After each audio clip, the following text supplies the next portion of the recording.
Rinku was an expert in traditional cuisine, someone who could spend an entire afternoon balancing spices and prepping multi-course feasts from scratch. When she married into a new family, she expected her cooking to be the foundation of her new life, assuming her gourmet skills would be the easiest way to earn their respect. Instead, she found a household that had effectively retired their kitchen.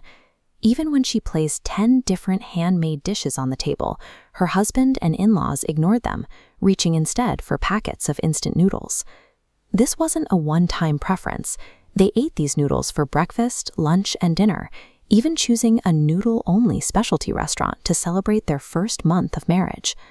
Rinku's 5-star talent meant very little in a home where the standard for every meal had already been set by the instructions on a yellow packet.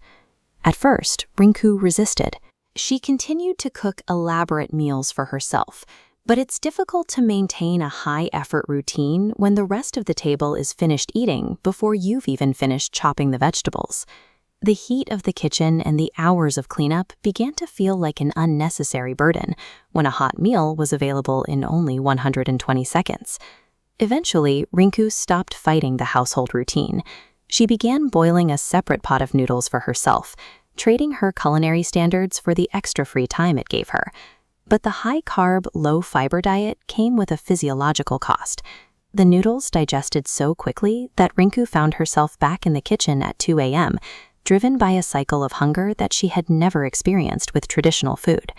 The habits of the people around us act as a constant pressure.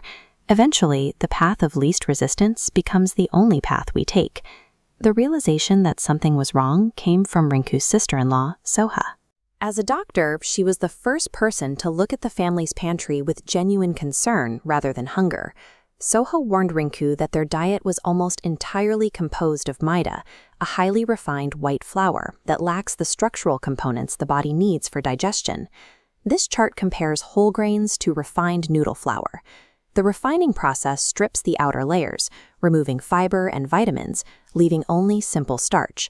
Without fiber, it mixes with water, forming a sticky sludge that coats intestinal walls, creating a barrier blocking nutrient absorption. These products are designed for shelf stability and speed, but they lack the biological complexity required to keep a human body functioning properly over the long term. Rinku knew explaining the science of digestion wouldn't be enough to change the family's grocery list.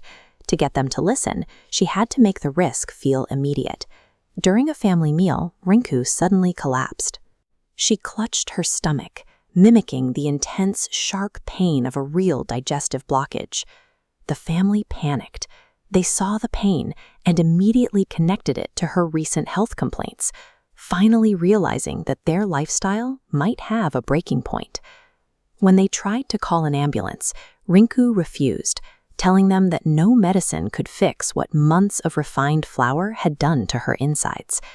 She was using a moment of staged fear to force the family to confront the medical reality they had been ignoring in favor of convenience. Watching Rinku suffer forced the family to reconsider their own choices. If the youngest and healthiest among them was breaking down, they knew they were likely next. Once the point was made, Rinku ended the performance. She explained that while this specific episode was staged, the underlying medical trajectory Dr. Soha described was real. She told them that they could wait for a real emergency to happen, or they could choose to change their kitchen habits while they were still healthy enough to do so. The shock worked. The family looked at the instant noodles not as a time saver, but as a shortcut that was slowly costing them their health. By creating a small, controlled crisis, Rinku managed to pull her family out of a cycle that had become invisible to them. The household shifted back to a balanced diet. Instant noodles weren't banned, but they were returned to their original purpose, an occasional snack rather than a daily staple. Rinku's traditional cooking finally became the center of their meals again, providing the nutrients and fiber that a packet of starch never could. It's worth looking at your own routines to see where you might be making a similar trade, sacrificing your physical well-being for a few extra minutes in your day. Prioritizing speed is a natural instinct, but a diet built entirely on convenience eventually forces the body to pay for the time saved today.